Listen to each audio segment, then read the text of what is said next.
FM, Rádio Brasil Central. Em Goiânia, 7h01. Agora, pela Rádio Brasil Central e RBC FM 90,1, O Mundo em Sua Casa. O jornal falado de maior tradição no Centro-Oeste brasileiro. O Mundo em Sua Casa. A informação em cima do fato. Um mundo de notícias no começo do dia. O Mundo em Sua Casa tem a marca da Rádio Brasil Central e da RBC FM 90,1. Hoje é quinta-feira, dia 2 de fevereiro de 2012. Bom dia a você, ouvinte. Bom dia, Gil Bonfim. Bom dia, Karine Pinheiro. Bom dia a você que ouve O Mundo em Sua Casa. O Mundo em Sua Casa. Tempo e temperatura.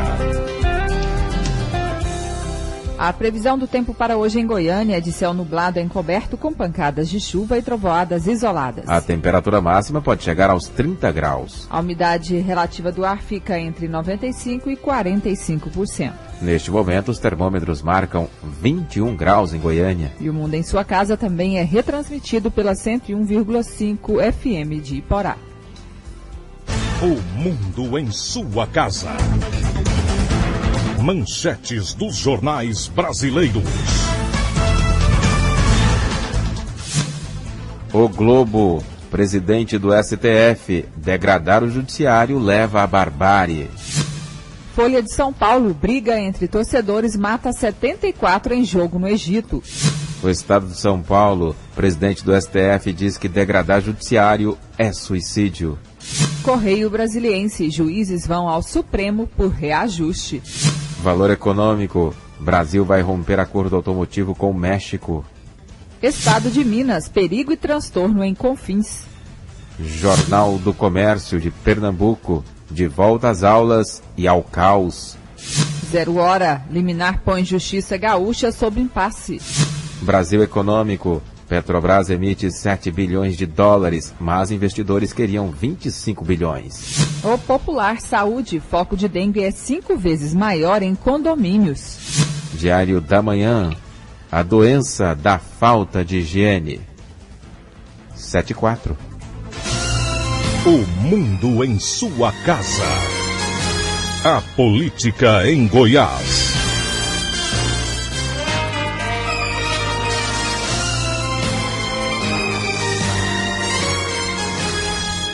O vice-governador José Eliton vai representar logo mais às 8 horas o governador Marconi Perillo na Assembleia Geral com acionistas da Iquego. A reunião será para definir os novos rumos administrativos da indústria. Durante a solenidade será realizada a eleição do Conselho Administrativo, composto por 3 membros da Cruz Vermelha e 2 do governo estadual.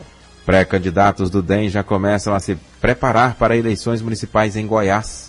O Democratas possui diretórios em cerca de 150 municípios goianos e nos demais comissões provisórias, mas está estabelecido em todos os 246 municípios do estado. A exemplo de outros partidos, também já se prepara para concorrer às eleições municipais. O diretório regional vai promover ações visando melhor preparar os pré-candidatos, como informa o vice-governador José Eliton. Nós estamos desenvolvendo um trabalho forte, o diretório regional, no sentido de consolidar as diversas candidaturas do partido nas diversas cidades do estado de Goiás. Estamos com a expectativa de lançar algo em torno de 150 candidaturas a prefeito no estado de Goiás e queremos eleger aí entre 30 e 50 prefeitos na próxima eleição em outubro. Que tipo de informação está sendo repassada, principalmente pelo diretório regional, aos municípios, aos diretórios municipais, em termos de formação de chapas, coligações? Nós estamos incentivando todos os diretórios, as comissões provisórias do partido, nos 246 municípios do estado, a lançar candidatura própria. É claro que determinados municípios a realidade local não permite. Então nós estamos buscando, na medida do possível, onde não há possibilidade de lançamento da candidatura própria, uma convergência para a formação de candidaturas com partidos que compõem a base do governo do estado de Goiás, a base do governador Marconi Perillo. Nós compomos a base do governo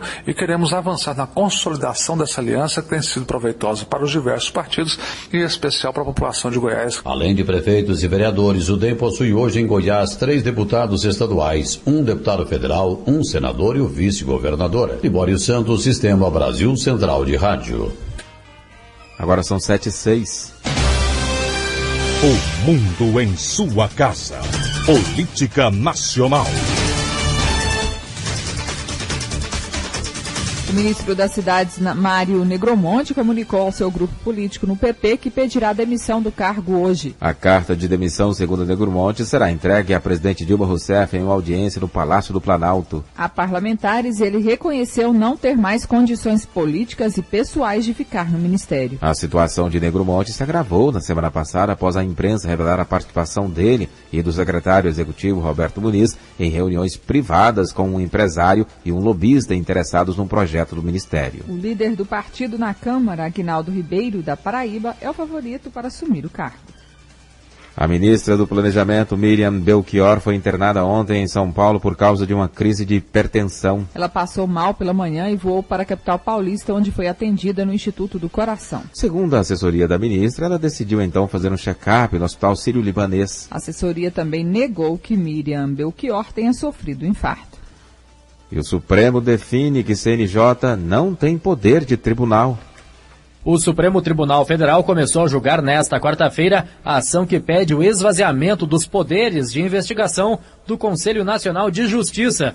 O pedido feito pela Associação dos Magistrados Brasileiros tenta fazer valer a tese de que o CNJ só pode investigar magistrados após processo nas corregedorias dos tribunais estaduais. A sessão foi suspensa após a análise de 2 pontos da Resolução 135, que dispõe sobre as normas disciplinares que devem ser aplicadas aos magistrados. No primeiro item, o STF atendeu a AMB ao considerar que o CNJ não tem poder de tribunal, conforme o presidente da entidade, Nelson Calandra. O Conselho Nacional de Justiça é um órgão administrativo e que o seu poder normativo não é ilimitado.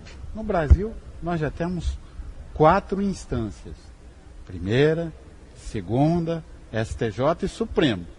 Agora, se o CNJ passar também a modificar aquilo que o Supremo decide ou aquilo que o juiz decide, é o caos total. Os ministros do STF também decidiram que a Lei 4898 de 1965, que disciplina os crimes de abuso de autoridade, não pode ser aplicada aos magistrados. Segundo o ministro Gilmar Mendes, o dispositivo foi retirado da Resolução 135, já que os juízes estão submetidos à Lei Orgânica da Magistratura. No entanto, Mendes considera que o CNJ deve manter suas prerrogativas para analisar condutas disciplinares que não forem devidamente apuradas pelos tribunais nos estados. Que as corregedorias não funcionam em relação aos membros de tribunais.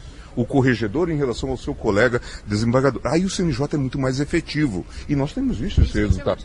Isso me parece que tem que ser mantido. O julgamento que pede o esvaziamento dos poderes de investigação do CNJ será retomado nesta quinta-feira. A polêmica envolvendo o CNJ começou quando sua corregedora, a ministra Eliana Calmon, afirmou que no judiciário há bandidos de toga. De Brasília, Apolos Neto.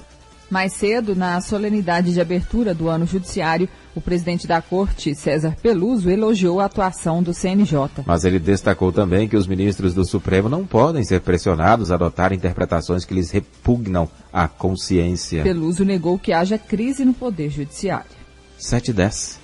O projeto de lei que criminaliza a homofobia será votado até o final deste ano. A afirmação é do presidente da Comissão de Direitos Humanos e Legislação Participativa do Senado, o senador Paulo Paim. Ele disse haver boa vontade entre os parlamentares para a construção de acordo com a relatora da matéria, senadora Marta Suplicy, e os senadores que se opõem ao projeto de lei que criminaliza a discriminação contra homossexuais. E a presidente Dilma Rousseff chegou ontem ao Haiti e se reuniu com o presidente do país, Michel Martelly. Em declaração à imprensa, Dilma afirmou que o Brasil está aberto para receber haitianos. Desde o terremoto que devastou o país em 2010, cresceu o número de imigrantes haitianos ilegais no Brasil, que já chegam a 4 mil, segundo o Ministério da Justiça. Dilma destacou a concessão de 1.200 vistos de trabalho por ano para imigrantes haitianos. Ela disse também que o Brasil vai cooperar tecnicamente e investir para criar condições de vida melhores no Haiti. A presidente declarou ainda que já está em andamento um processo para reduzir as tropas brasileiras no país caribenho para 1.900 homens. Esse era o contingente que atuava na missão de paz antes do terremoto de 2010. Dilma não detalhou prazo para essa redução. Hoje, 2.193 militares brasileiros atuam no Haiti. 7h11. O mundo em sua casa. Comunicado da Justiça Eleitoral. A Justiça Eleitoral comunica aos eleitores que agendaram o recadastramento para os dias 18 e 20 de fevereiro, período em que não haverá atendimento, que foi disponibilizado excepcionalmente o dia 5 próximo, domingo, das 7 às 13 horas, na central da Avenida Anhanguera, no centro, para atendê-los. O mundo em sua casa. O jornal falado de maior tradição no Centro-Oeste brasileiro.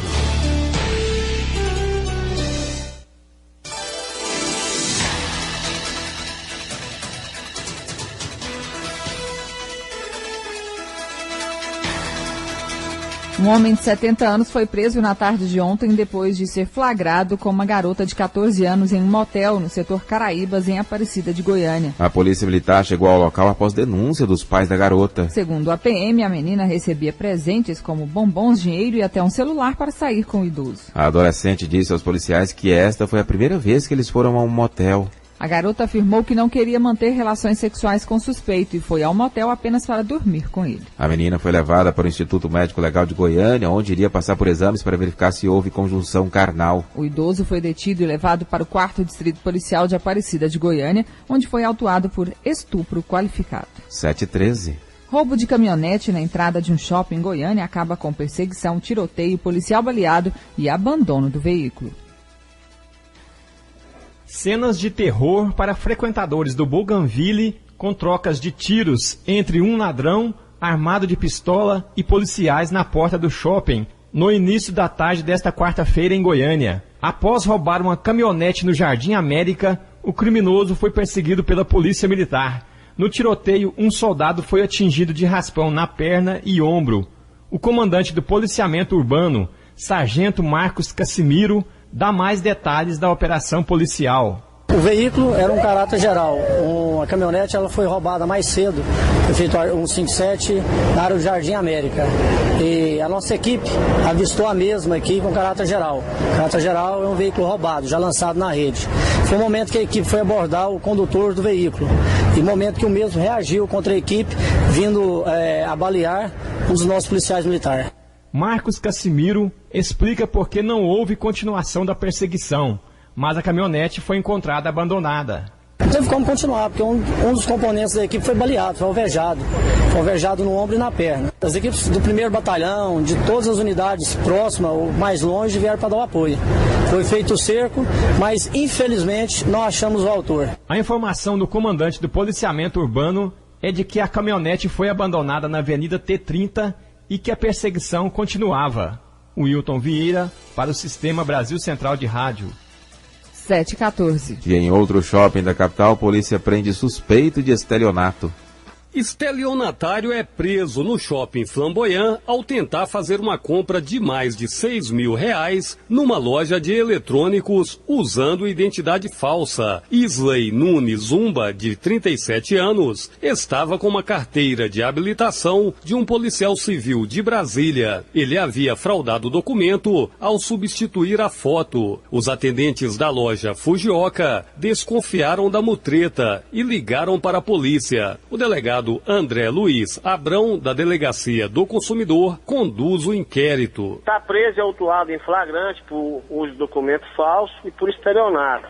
Já está à disposição do Poder Judiciário, qual irá aplicar aí a sanção prevista nesses crimes a ele. A polícia acredita que o estelionatário tenha feito outras vítimas. Nós estamos fazendo um levantamento para poder saber se ele tem outras vítimas. Agora, com a sua aparição aí na televisão, é provável que outras pessoas vão comparecer após identificá-lo, Então nós estamos fazendo esse levantamento para poder saber justamente se existem outras pessoas que foram vítimas dele. De acordo com o delegado, a pena prevista para crime de estelionato é de 1 a 5 anos de prisão. Vanderlei Araújo, Sistema Brasil Central de Rádio. 7h16. Os corpos dos 5 goianos de uma mesma família mortos em um acidente de trânsito na Flórida, nos Estados Unidos, foram liberados. Mas, segundo informou a Secretaria de Assuntos Internacionais de Goiás, eles ainda não têm data para retornar ao Brasil. É que antes as vítimas passaram por velório e homenagens na Geórgia, estado americano onde moravam. Morreram no acidente o casal de pastores evangélicos José Carmo Júnior e Adriana Carmo, a filha deles, Letícia Carmo, de 17 anos, além do irmão do pastor, Edson José do Carmo, e a esposa, Rosélia Fagundes. Todos eram membros da Igreja Ministério Internacional da Restauração, no estado americano da Geórgia. PM fecha desmanche de caminhonetes e prende 2 homens na região sudoeste de Goiânia. Polícia Militar localizou ontem um desmanche de caminhonetes no Jardim Petrópolis, em Goiânia. No local foram encontrados 3 veículos roubados. O comandante do grupamento aéreo, Major Ricardo Mendes, explicou como a polícia encontrou o lugar. Naquela localidade do sudoeste da cidade de Goiânia, é provável o local onde eles estavam esfriando esses veículos, onde eles estavam guardando essas caminhonetes após o roubo. Como a localidade é difícil acesso em relação ao muro alto e a questão da vizinhança também é não ter conhecimento sobre as pessoas que moram naquela localidade, nós utilizamos o helicóptero para sobrevoar e começar a monitorar as residências onde tinha uma suspeição, um caso de característica dessa natureza, dessa ocorrência. Chegamos nessa localidade no dia de terça-feira e o serviço de inteligência permaneceu durante toda a noite fazendo o acompanhamento da localidade, onde pôde observar realmente uma movimentação de máquinas, de barulho e de pessoas naquela localidade. O grupamento aéreo, juntamente com o serviço que já estava naquela localidade fazendo a prontidão, adentrou a residência e prendeu 2 indivíduos que estavam lá, naquele momento, cortando uma caminhonete F-250 prata que tinha sido roubada no dia 8 de janeiro, aqui em Goiânia. Major Mendes também ressaltou que a polícia continua atrás dos outros integrantes da quadrilha. Durante até o momento da prisão desses 2 indivíduos, o telefone de um deles tocou e o chefe dessa quadrilha entrou em contato com um dos nossos capitães que estavam coordenando a ocorrência e ofereceu a quantia de R$20 mil, tentando com isso subornar os policiais. Então, diante dessa afirmativa, nós acreditamos que a quadrilha é formada por mais pessoas. A ocorrência foi apresentada na Delegacia de Furtos e Roubos e agora tem uma investigação também por parte da Polícia Civil em relação a isso. Lorena Borges para o Sistema Brasil Central de Rádio. Agora são 7h18. Polícia Militar contesta Sindipão sobre o número de assaltos a padarias em Goiânia. Os assaltos são cometidos por jovens entre 16 e 25 anos. A maioria dos crimes é praticada com armas brancas, como facas. O presidente do Sindicato das Indústrias de Panificação em Goiás, Luiz Gonzaga, diz que um dos motivos para as padarias terem se tornado alvo dos assaltantes é a proximidade do caixa com a porta de saída. Ele orienta o comerciante a dificultar a ação dos bandidos. Primeiro, retirar o dinheiro do caixa sistematicamente, de hora em hora. Isso é uma das instruções, inclusive da própria polícia. Você ter o menor número de dinheiro no caixa. Outra ação preventiva é a instalação de câmaras de monitoramento, também é uma ação preventiva. E como diz a polícia, não reagir, isso é primordial, porque você pode perder a vida. O assessor de comunicação da PM, Tenente Coronel Anésio Barbosa, diz que a situação é preocupante, mas contesta o número do Sindipão de que ocorrem de 3 a 5 assaltos por dia a panificadoras em Goiânia. Esses números, eles estão longe aí da realidade. Felizmente, o número de ocorrências não é tão elevado, não. É claro que é preocupante, qualquer crime que aconteça já inspira preocupação por parte do comando da Polícia Militar. E nós temos envidado esforços para tentar reduzir esses índices a níveis aceitáveis, mas o número de registros não confere com esses números repassados. A Polícia Militar intensificou suas atividades operacionais, tem realizado inúmeras operações, buscando então identificar situações de risco, prender criminosos, oferecer melhores condições de segurança para a sociedade. O Tenente Coronel Anésio Barbosa informou ainda que os assaltos migraram para as padarias porque esses estabelecimentos não têm aparato de segurança e tornaram-se opções mais viáveis para os criminosos. Ele orienta o comerciante a entrar em contato com a polícia comunitária assim que notar a ação de suspeitos no estabelecimento. Gil Bonfim para o Sistema Brasil Central de Rádio. 7h20. Prefeitura de Goiânia realiza hoje a 2ª Conferência Municipal de Meio Ambiente.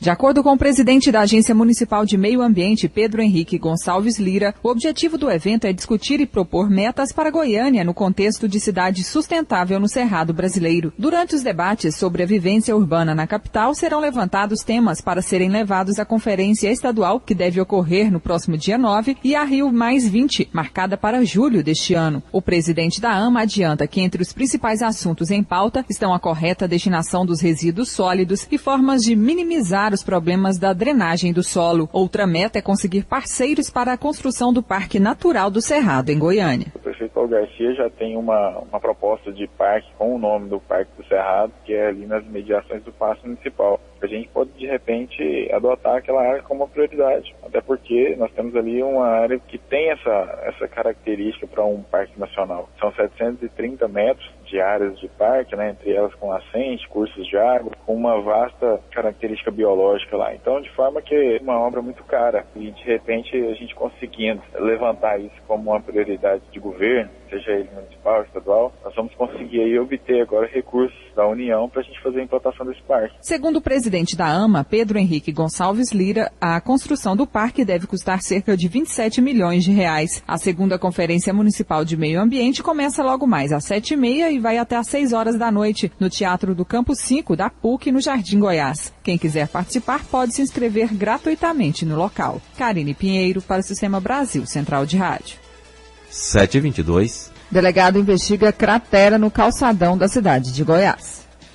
A investigação sobre a cratera que fica entre a prefeitura e a casa da poetisa Cora Coralina já dura 50 dias. Ontem, o titular da Delegacia Estadual do Meio Ambiente, Luziano de Carvalho, esteve na cidade de Goiás e hoje continua a ouvir depoimentos. Ele acredita que o buraco foi causado por ação humana. Luziano avalia que uma obra ao longo do Rio Vermelho possa ter relação com o surgimento e o aumento da cratera. Tem vários fatores, são essas construções irregulares, ou seja, essa construção no leito do rio, são aí 4 metros que adentra do leito, que é uma área para contemplação, onde se tem o local de caminhada à margem do Rio Vermelho, tudo isso construído no leito. Eu quero ver, dizem que tem parecer, também eu quero buscar licença para se fazer esse trabalho, mas de qualquer forma, qualquer parecer favorável, ou mesmo licença, nós não somos o dono da verdade, mas nós temos que não criar nenhuma possibilidade de um risco a mais.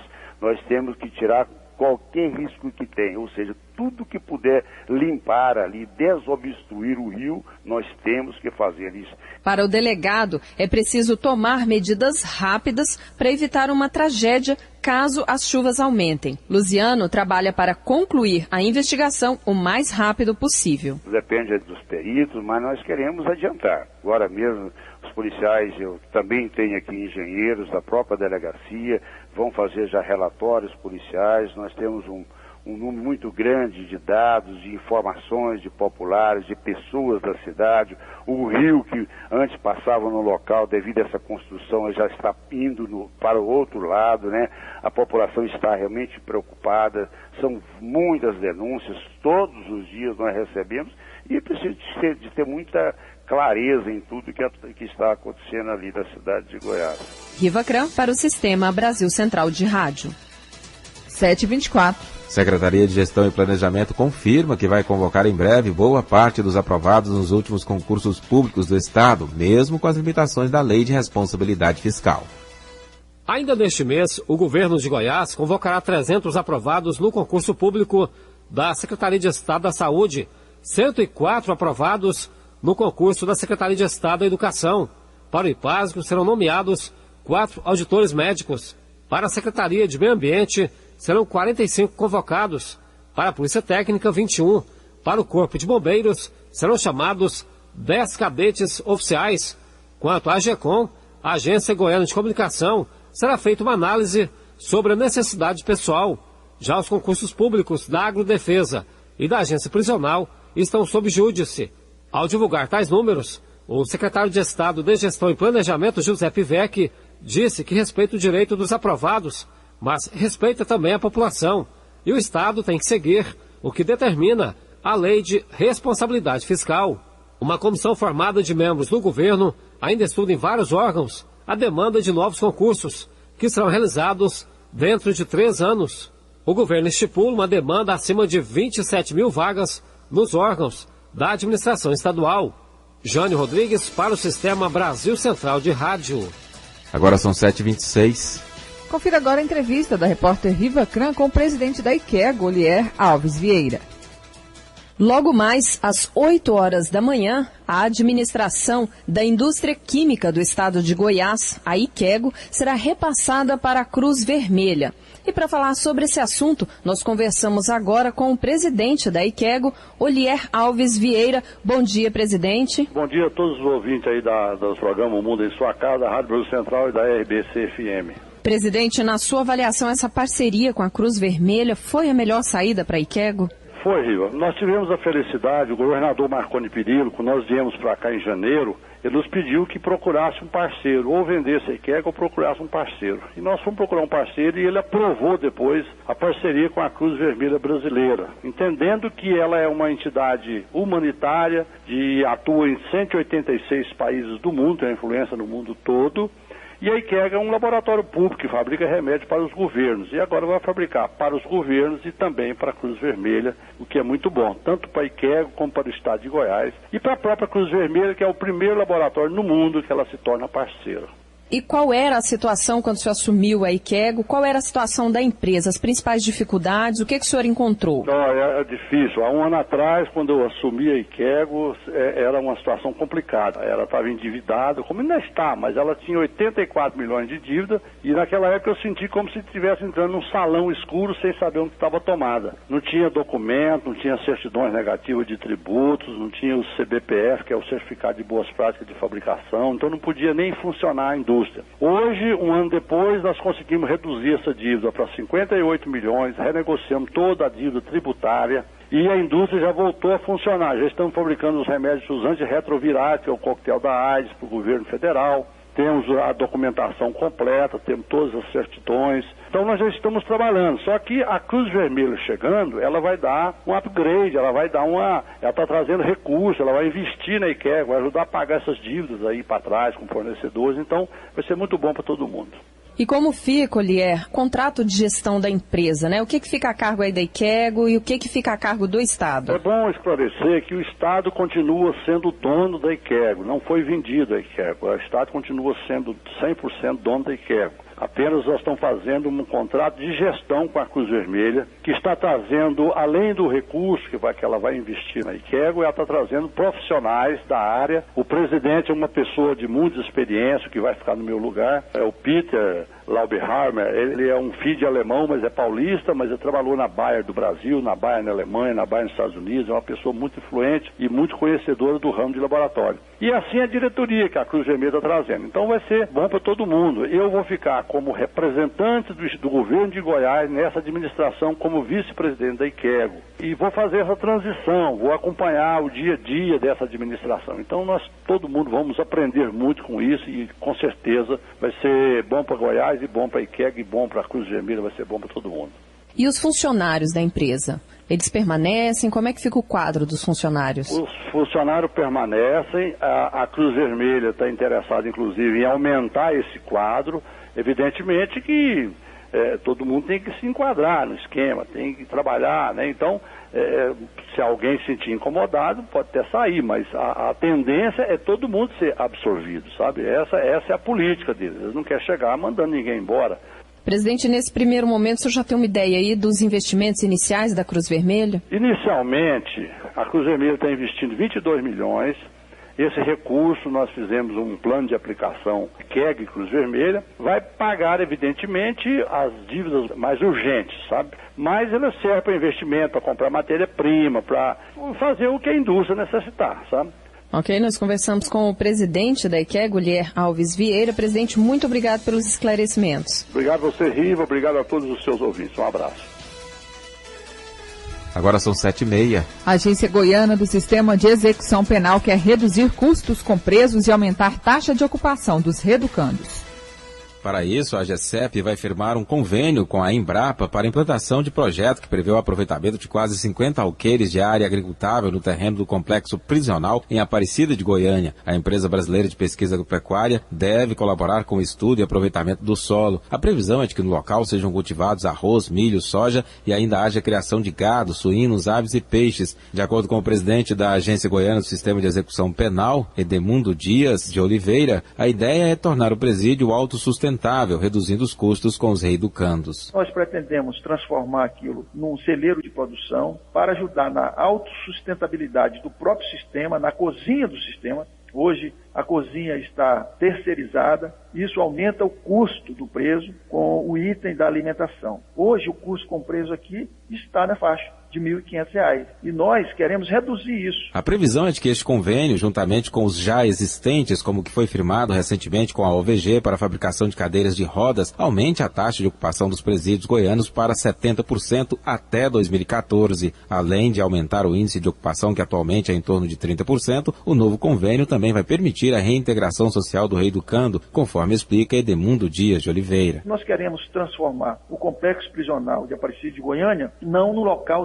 só de custódia de preso, ou um termo até mais forte, de depósito do preso. Mas nós queremos que esse preso possa ser utilizado na mão de obra e que eles possam produzir o próprio alimento deles. Isso ajuda no processo que a gente chama de reintegração social ou de ressocialização desse homem custodiado pelo Estado, para ao sair ele não volte a delinquir. O presidente da AGECEP informou ainda que o sistema prisional goiano abriga 14 mil presos, são 4 mil apenas no complexo prisional de Aparecida de Goiânia.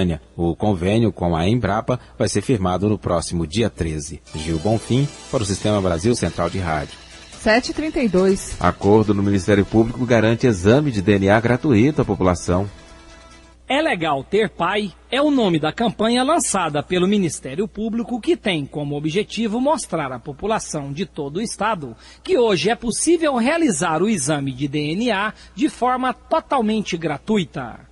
Segundo a promotora Gislene Silva Barbosa, a campanha, que conta com a participação de diversos órgãos e entidades, entre eles o governo de Goiás, pretende ampliar o acesso da população a uma estrutura que hoje já é viabilizada pelo Ministério Público Estadual. O cidadão virá trazendo a certidão de nascimento da criança, adolescente ou dele próprio, solicitando então a investigação da paternidade. Nós vamos chamar aquele suposto pai, nós vamos fazer uma audiência com ele. Se ele disser que tem dúvidas quanto à paternidade, nós vamos fazer um exame de DNA que é gratuito. Há um número X de pessoas que podem ser atendidas por mês? Por mês, sim, mas nós temos condição de atender a todos. Isso não será problema. Presente no lançamento da campanha, o vice-governador de Goiás, José Eliton Júnior, falou sobre a importância do serviço. É um evento muito importante porque lança um programa que visa consolidar o processo de cidadania no Brasil. O fortalecimento da família é importante sob todos os aspectos, desde o reconhecimento da cadeia de filiação até a construção de um ambiente familiar propício para garantir o desenvolvimento saudável das futuras gerações. Penso que a iniciativa do Ministério Público hoje, agregado a diversos parceiros, tanto do poder público quanto da iniciativa privada, ele vem por consolidar esse processo. Um evento importante onde o Ministério Público lança a semente de uma geração futura melhor qualificada em Goiás. Para ter acesso ao programa, basta que a mulher interessada procure o Ministério Público em Goiânia ou a promotoria no interior do estado. Aulos Rincon, para o Sistema Brasil Central de Rádio. Agora são 7h34. A Organização das Voluntárias de Goiás, presidida pela primeira-dama Valéria Perillo, e o governo do estado divulgam na segunda-feira, dia 6, a relação dos novos estudantes contemplados pelo programa Bolsa Universitária. O evento será realizado às 9 horas da manhã no Teatro Rio Vermelho do Centro de Convenções, com presença do governador Marconi Perillo. E quase 5 mil candidatos farão a prova da OAB no próximo domingo. 4.487 advogados se inscreveram para participar no próximo domingo da primeira etapa do Exame de Ordem Unificado da OAB Goiás. Apesar de muitas reclamações, devido ao baixo número de aprovados nos últimos exames, a tendência é que esse índice, segundo o presidente da OAB Goiás, Henrique Tibúrcio, melhore já a partir desta próxima etapa. Esse índice de reprovação, ele reflete muito e basicamente o péssimo nível do ensino no Brasil. Não só do ensino jurídico, mas do ensino como forma geral, porque muitas vezes a deficiência não está na faculdade, mas no seu processo de seleção. Entra muita gente sem preparo, a faculdade não tem como corrigir aquelas distorções do ensino com que ele já vem até a faculdade, então ele chega na prova da OAB, ele não consegue obter êxito. Então a gente nota que as faculdades que são rigorosas na seleção dos seus acadêmicos também têm um bom índice de aprovação no exame de ordem.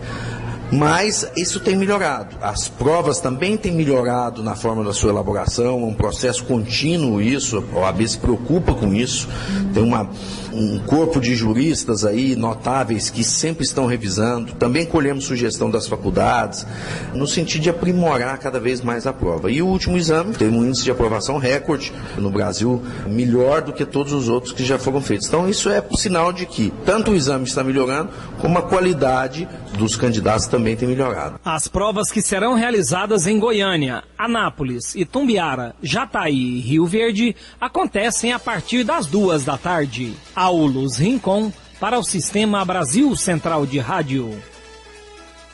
7h36. Cerca de 300 mil eleitores de Goiânia ainda não fizeram o recadastramento biométrico.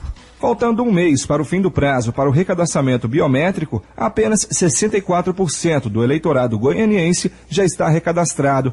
A expectativa é que mais de 300 mil pessoas ainda procurem um dos postos de atendimento do TRE. E como a tendência é que as filas só vão aumentar nos próximos dias, Dona Iracema Pereira aproveitou a folga no trabalho para renovar o documento. Por causa que eu olho um neném, né, e hoje eu achei que ficasse com ele, aí eu peguei e vim.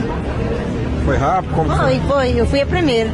Só chegou cedo aqui, então. Cheguei. Nem enfrentei fila. O recadastramento continua sendo feito nas unidades do VaptVupt, do Banana Shopping, Araguaia Shopping, Praça A e Praça da Bíblia, e nas 3 centrais do TRE, na Avenida Mutirão, Anhanguera e Quarta Radial. O agendamento pela internet continua, mas Bruno Rocha, assessor de imprensa do tribunal, lembra que no feriado de carnaval as centrais não vão funcionar. Em relação ao agendamento, esclareceu o seguinte, que algumas pessoas, em torno de 1.000 eleitores, fizeram agendamento para o carnaval, no sábado de carnaval e na segunda-feira de carnaval, só que esses eleitores não vão poder ser atendidos. Nós não vamos abrir no carnaval, o TRE não vai abrir no carnaval. Então os eleitores que fizeram agendamento para do período do carnaval, sábado e segunda-feira, na VaptVupt, porque o VaptVupt funciona sábado e segunda no carnaval. Esses eleitores, nós vamos abrir excepcionalmente a central da Avenida Anhanguera, no centro, nesse domingo de manhã, para esses eleitores que fizeram agendamento para o período do carnaval. Para fazer o recadastramento biométrico, o eleitor precisa levar um documento de identificação com foto, o título de eleitor antigo e comprovante de endereço. Paulo Henrique Santos, para o Sistema Brasil Central de Rádio. 7h38. A HGG remarca cirurgias canceladas após queda de energia. Curto-circuito deixou o Hospital Geral de Goiânia, HGG, sem energia durante toda a manhã de ontem. Os serviços essenciais da unidade funcionaram com a ajuda de gerador, mas procedimentos como exames e cirurgias foram cancelados. O diretor-geral do hospital, André Luiz Braga, explicou as medidas que foram tomadas para restabelecer a energia o mais rápido possível. O que ocorreu foi que por volta das 6 horas de hoje da manhã, houve um curto-circuito na rede de alta tensão interna da nossa instituição. Os cabos entraram em curto, causando pane na rede elétrica. Prontamente reestabelecido o funcionamento dos nossos grupos de geradores, que funcionaram, dando total assistência para a nossa instituição. Enquanto isso, a equipe técnica da CELG entrou em ação conjuntamente com a equipe técnica da Secretaria de Estado de Saúde e a equipe técnica da nossa instituição. Foi criada uma força e tarefa conjunta que prontamente estabeleceu o nosso quadro de energia às 2 horas da tarde. André Braga também falou sobre as possíveis causas do curto-circuito. Ou força eletrostática própria, o ar mais denso, umidade de menos, ou uma força física, o rato, o roedor, pode ter roído a capa externa que envolve os cabos, e com isso provocado o curto-circuito. As cirurgias e exames cancelados serão remarcados para os próximos dias. Todos os nossos procedimentos eletivos que foram suspensos de forma temporária já estão sendo reagendados de forma prioritária para amanhã e sexta-feira. Lorena Borges para o Sistema Brasil Central de Rádio. 7h40.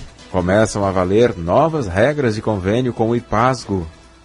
Já está em vigor a nova legislação do IPASGO, aprovada pela Assembleia Legislativa e sancionada pelo governador Marconi Perillo. A Lei 17.477 introduz mudanças nas regras de funcionamento do convênio. A principal novidade é a regulamentação das pessoas que têm direito à assistência do IPASGO na condição de agregado. Agora só poderão aderir ao plano de assistência cônjuge, filhos e netos solteiros do usuário do IPASGO. No caso de netos, há uma mensalidade estabelecida em tabela própria. O diretor de assistência do IPASGO, Múcio Bonifácio, diz que a nova lei vai equilibrar as contas do Instituto. O IPASGO, com essas medidas, vai ficar extremamente equilibrado, vai poder oferecer, inclusive, valores maiores para os prestadores no que diz respeito a honorários e taxas hospitalares. Então, nós entendemos que o usuário terá uma satisfação maior e o plano cumprirá a sua real missão, que é de oferecer assistência à saúde ao servidor público estadual. Outra novidade da lei faz referência ao servidor que não tenha dependente no plano. Neste caso, há a opção de recolhimento pela tabela de agregado, que tem custo menor. Foram estabelecidos também novos prazos de carência para quem estiver ingressando no IPASGO. Esses prazos são de 24 horas para atendimento de urgência, 60 dias para consultas e exames simples, 90 dias para ambulatório e 180 dias para internações. No caso de gravidez, a carência é de 300 dias e para tratamento de doenças congênitas, 24 meses. Vanderlei Araújo, Sistema Brasil Central de Rádio.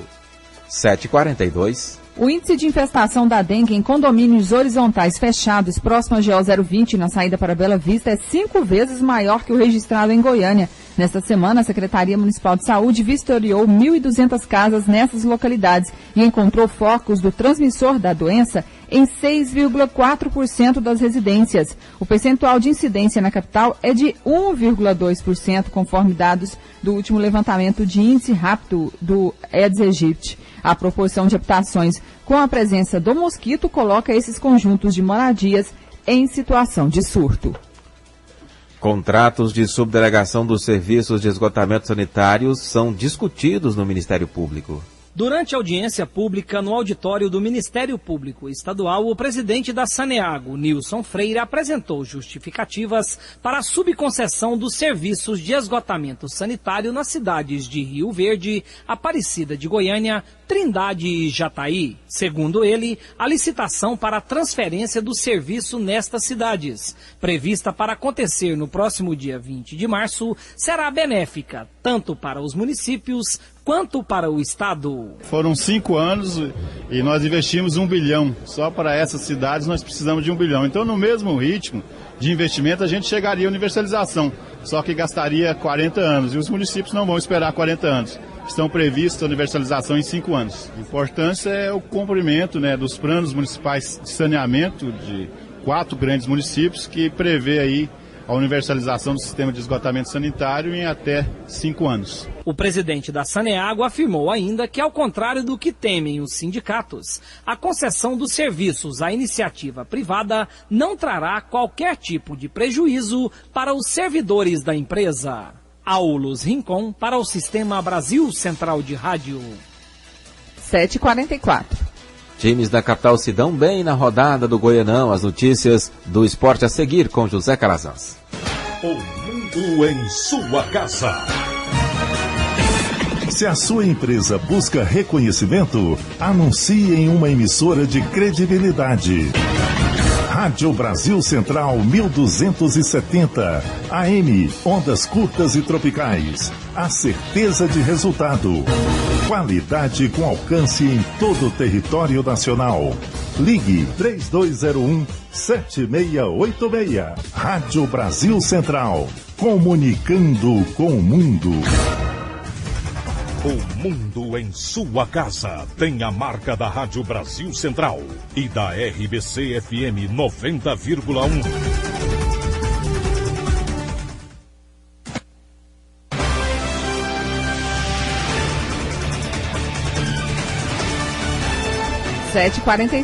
Das ruas com informações ao vivo, o repórter Paulo Henrique Santos, bom dia. Bom dia, Gil, bom dia a todos. Olha, eu falo aqui do 7º Batalhão da Polícia Militar, no Jardim Europa, onde daqui a pouco começa mais uma etapa da Operação Salos. É uma operação feita pela Polícia Militar em parceria com várias entidades que visa catalogar, né, e identificar esses moradores de rua aqui em Goiânia, que na maioria deles são viciados, né, viciados em crack, ou então dependentes de álcool, ou outras substâncias ilícitas ou lícitas, né.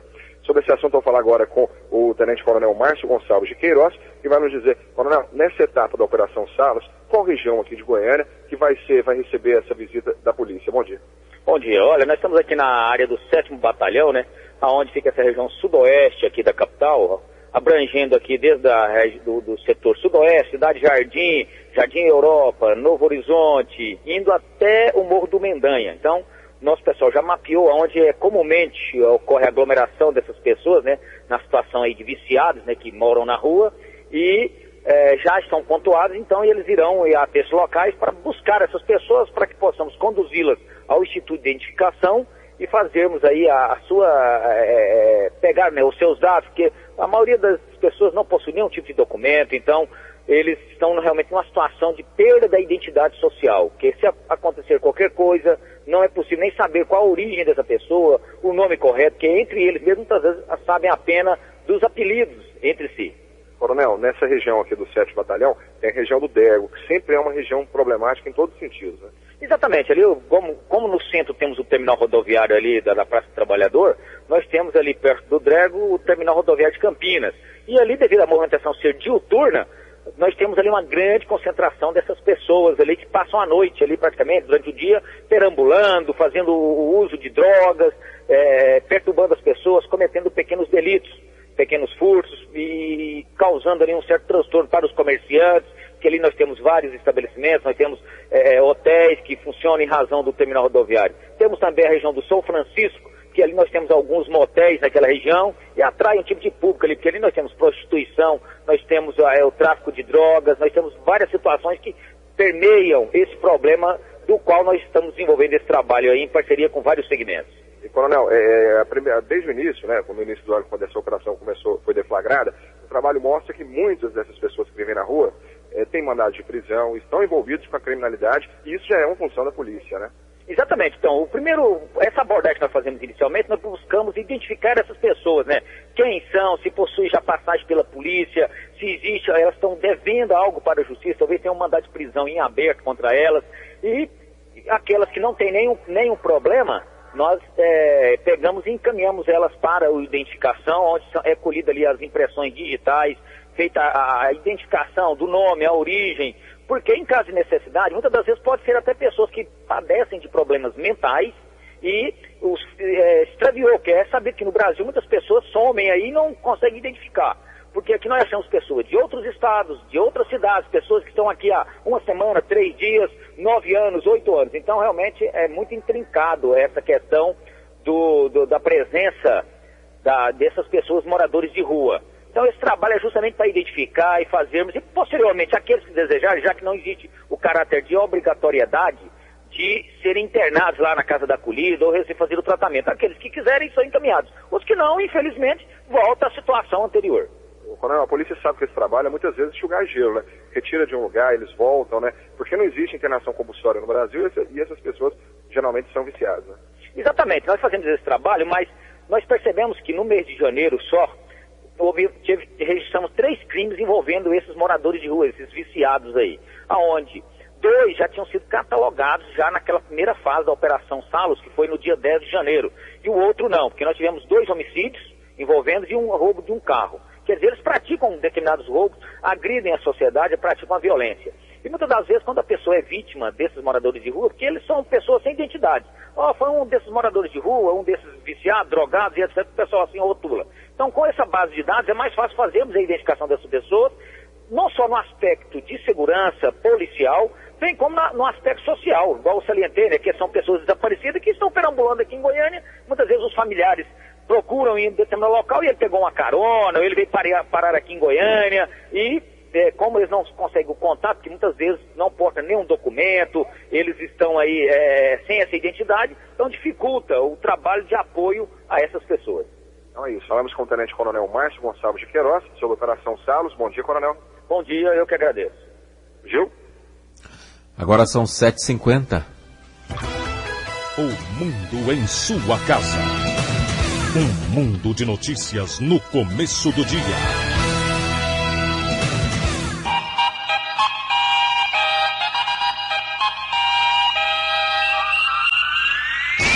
O mundo em sua casa. Esporte. O jogo de futebol no Egito terminou em tragédia com 74 mortos, depois das torcidas invadirem o campo e brigarem no gramado. A confusão aconteceu depois de uma partida entre os times Al-Ahly do Cairo e Al-Maris de Porto Said, local do jogo que terminou 3-1 para os donos da casa. O brasileiro Fábio Júnior dos Santos, de 29 anos, foi o autor do primeiro gol do jogo que terminou em tragédia no Egito. O atacante sergipano do Al-Ahly marcou aos 11 minutos do primeiro tempo. Depois seu time sofreu a virada. O último clube de Fábio Júnior no Brasil foi o Campinense da Paraíba em 2009. Depois se transferiu para o Naval 1º de maio de Portugal. Fica o alerta para chamadas torcidas organizadas, entre aspas. A Inglaterra já acabou com isso, tirando dos campos os chamados hooligans, em troca de um bom futebol que se vê hoje no campeonato inglês. A quarta rodada do Campeonato Goiano do primeiro turno da primeira fase teve todos os seus 5 jogos disputados ontem à noite. O Goiás foi a Itumbiara, venceu Itumbiara por 2-0, quebrando a invencibilidade do time local na competição. Completou todas as 4 rodadas iniciais na liderança, com 100% de aproveitamento e o único e último invicto. O Atlético ganhou do Craque em Catalão por 4-2, na primeira derrota catalana em casa e a segunda vitória atleticana fora de casa. O atacante Marcão fez o terceiro e quarto gols da vitória e assumiu a liderança da artilharia com 5 gols. O Vila Nova aplicou 4-0 na Napolina no seu estádio Onésio Brasileiro Alvarenga, na sua segunda goleada aplicada e a primeira sofrida pela Napolina. O atacante Patrick marcou os 3 primeiros gols, todos na primeira etapa, tornando-se o primeiro jogador a marcar 3 gols numa única partida do campeonato estadual. Empate nos outros 2 jogos. 1-1 para Aparecidense e Rio Verde em Aparecida de Goiânia, no primeiro ponto conquistado pelo Rio Verde, e 0-0 entre Morrinhos e Goianese em Morrinhos, no primeiro jogo sem gols da competição. Na faixa de classificação à fase semifinal, uma alteração. Vila Nova volta a ocupar o lugar da Napolina, resultado do confronto direto. 4ª posição. A quinta rodada, com todos os 5 jogos neste domingo, dia 5 de fevereiro, tem como grande atração o Clássico Atlético Goiás, às 17 horas no Serra Dourada, no confronto entre os 2 times que praticamente dominam o futebol goiano nos últimos 6 anos. Os demais jogos são Vila Nova e Aparecidense, Goianese e Craque, Morrinhos e Itumbiara e Rio Verde e Anapolina. Flamengo e Internacional se deram bem na Copa Libertadores da América na noite de ontem. O Flamengo fez 2-0 sobre o Real Potosí da Bolívia e garantiu lugar na fase de grupo. Agora o time integra o grupo 2 da competição, juntamente com o Emelec do Equador, Lanús da Argentina e Olímpia do Paraguai. A estreia será no próximo dia 15, segundo a Conmebol, contra o Lanús fora de casa. Já o Internacional, com pênalti a favor e outro contra, confirmou a classificação para a próxima fase, ao empatar com Once Caldas da Colômbia por 2-2 no estádio Paulo Grande em Manizales. Na outra fase, o time colorado terá como adversários o Santos, tricampeão e atual vencedor do torneio, além do Juan Aurich do Peru e The Strongest da Bolívia no grupo 1. Do esporte é o que há. Obrigado, José Calazans. O mundo em sua casa. A informação em cima do fato.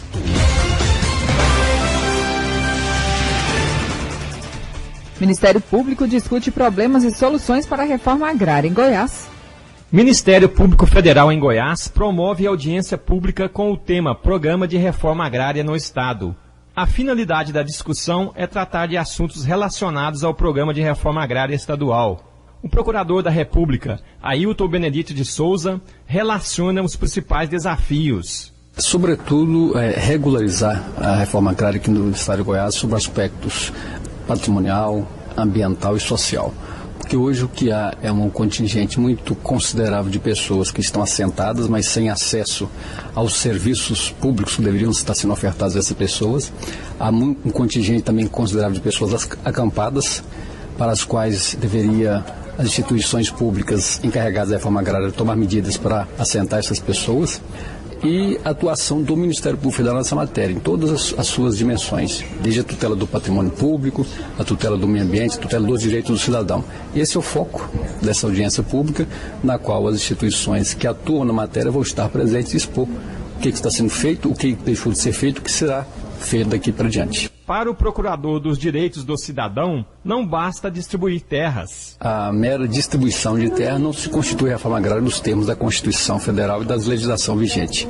É necessário que não só distribua as terras de formas adequadas, que as pessoas, uma vez assentadas, tenham as condições de fazer essa terra produzir, as condições de produzir e colocar os seus produtos no mercado. Tudo isso está integrado na reforma agrária. No entanto, infelizmente, o que se tem verificado diuturnamente é que as demais ações correlatas à distribuição de terras não estão sendo executadas de forma adequada. Entre os temas discutidos nesta quarta-feira estão reforma agrária nos últimos 10 anos e planejamento para os próximos 5 anos, tutela ambiental e direitos do cidadão na reforma agrária. Wilton Vieira, para o Sistema Brasil Central de Rádio. 7h57. Pesquisa divulgada pela Agência Nacional de Petróleo aponta que na semana entre os dias 22 e 28 de janeiro era mais vantajoso abastecer com gasolina do que com álcool em todos os estados do país. Apesar de ser mais barato, o etanol rende menos do que a gasolina. Por isso, passa a ser mais vantajoso abastecer o veículo com álcool quando o valor do combustível na bomba for inferior a 70% do preço da gasolina. Os dados da agência reguladora mostram que Goiás é o estado onde essa proporção, 70,6%, fica mais próxima desse patamar. No período em que a pesquisa foi feita, o preço médio do litro do álcool estava a R$ 2,00 e o da gasolina era vendido a R$ 2,84. Agora em Goiânia, esse preço está mais em conta, a R$ 1,85 em média o litro do álcool e R$ 2,79 o litro da gasolina. 7h58. Ninguém acertou as 6 dezenas do concurso 1.359 da Mega Sena. A Caixa Econômica Federal informou que a estimativa de prêmio para o próximo sorteio, que será realizado no sábado, é de R$ 45 milhões. As dezenas sorteadas ontem foram 06, 10, 12, 17, 28 e 53. O Ministério da Saúde publicou ontem portaria com as regras para o repasse da verba extra para a criação de 3.508 leitos em enfermarias especializadas no atendimento de dependentes químicos. As vagas são destinadas aos viciados em crack, álcool e outras drogas. O incentivo financeiro aos hospitais do SUS varia de R$ 18 mil a R$ 99 mil, dependendo do número de leitos especializados. Os recursos são para adequar a estrutura física, comprar equipamentos e capacitar pessoal. Trabalhadores rurais bloquearam estradas e fizeram manifestações em 8 cidades do Rio Grande do Sul ontem. Eles protestaram contra a falta de auxílio das autoridades aos pequenos agricultores prejudicados pela estiagem desde novembro do ano passado. 338 municípios gaúchos estão em situação de emergência por causa da falta d'água. Mais de 1.700.000 pessoas foram afetadas. Subiu para 17 o número de mortos em decorrência das chuvas este ano em Minas Gerais. A última vítima é um homem de 38 anos, morador de Capelinha, na região do Vale do Jequitinhonha. O corpo dele foi encontrado às margens de um córrego. O estado tem 217 municípios em situação de emergência. O plenário do Tribunal de Contas da União aprovou com ressalvas o edital de licitação dos aeroportos de Guarulhos, Campinas e Brasília. A decisão libera a realização do leilão marcado para 6 de fevereiro na Bolsa de Valores de São Paulo. Os ministros acompanharam o voto do relator Haroldo Cedras. 7h59, Noticiário Internacional. O ex-ativista italiano Cesare Battisti, que ganhou visto de permanência para morar no Brasil, pediu ao presidente da Itália, Giorgio Napolitano, a reabertura dos seus processos para ter a possibilidade de se defender. Battisti, de 56 anos, foi condenado à revelia na Itália por 4 homicídios cometidos na década de 70. Naquela época, ele integrava uma organização de esquerda. O italiano nega todas as acusações.